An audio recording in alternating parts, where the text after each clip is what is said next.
This explainer is based on the work of Professor Vihar Kiskinov.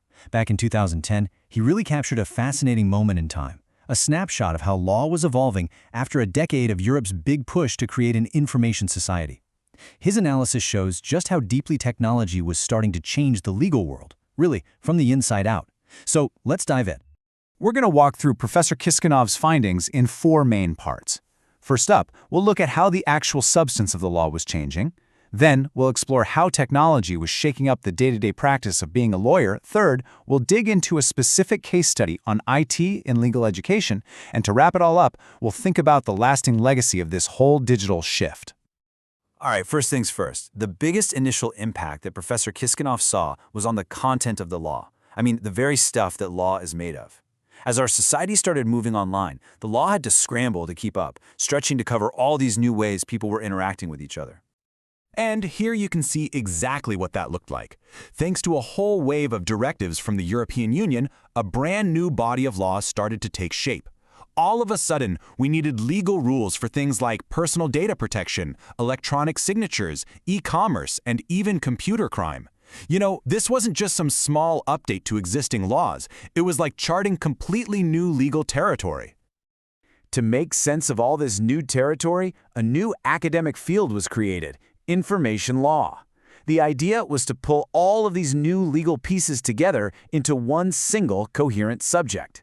But, as Professor Kiskinov pointed out back in 2010, not everyone was on board. A lot of law schools still kind of saw it as a novelty, an interesting side topic, but not really a core part of a legal education. Now for our second point, which really builds on the first. See, technology didn't just create new laws to study, it completely changed how lawyers actually did their jobs. A whole new set of tools and methods were quickly becoming must-haves for any modern jurist. And this led to the rise of a field called legal informatics.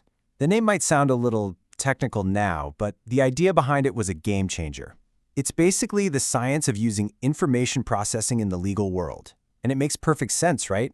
Law deals with just massive amounts of information and unbelievably complex cases.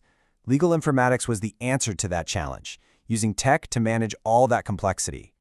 And this shows you what that looked like in the real world. This wasn't just some abstract theory. These were actual tools that lawyers were starting to rely on every single day. Databases like Eurolex for EU law, Curia for court cases, and NLEX for national laws. These became the new digital law libraries. Knowing your way around these systems wasn't just a nice little bonus skill anymore. It was fast becoming a basic requirement. So with all these changes happening in what the law was and how it was practiced, how did education adapt? Well, Professor Kiskinov gives us a really fascinating case study from his home base, the Faculty of Law at Sophia University.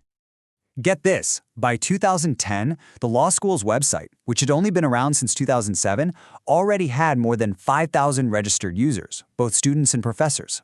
And we're not talking about some static brochure site. No, this was a living, breathing hub for organizing courses and supporting the entire learning process. And the integration of technology got even more hands-on. As part of their information law training, students got to actually use this new tech. Over 2,000 certificates for electronic signatures were given out during their practical training. That's a perfect example of bringing modern tools right into the classroom. The university also went all in on e-learning for testing, but they did it in a really smart way with 2 different kinds of tests. On one side, you had formative tests. These were mandatory. You did them after every lecture. And the key was you had to keep answering a question until you got it right. So the goal wasn't just to grade you, it was to actually help you learn. Then on the other side, you had summative tests. These were optional. They covered bigger topics, and they were designed to see what you actually knew. And the level of engagement with these online tools was just incredible. Just one student would answer about 300 of those mandatory test questions in a single semester. So with over 500 students in the program, well, you do the math. That's a whopping 150,000 questions answered every semester. The point is, this wasn't some little experiment on the side. This was a huge, central part of the entire educational experience. So, what's the big picture here? What can we really take away from this journey back to the early days of law's digital transformation? Well, Professor Kiskinov's work points to a very clear and lasting legacy. It really all comes down to 3 fundamental impacts. First, the actual content of law had to evolve to deal with our new digital world. Second, the practice of law was supercharged, with technology becoming a truly essential tool.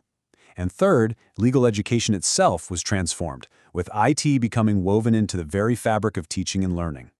And as Professor Kiskinov put it so powerfully, this wasn't just some technical adjustment. He saw this digital transformation as something much bigger, a civilizational choice for our society.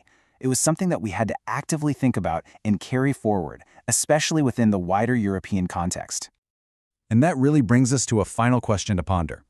Professor Kiskinov gave us this perfect snapshot of the legal world right on the edge of a huge digital change back in 2010. But when you think about how far we've come since then, with AI, data analytics, virtual courts, the question for us now is, what are the next frontiers? What are the new challenges? And what are the incredible opportunities for the legal profession today?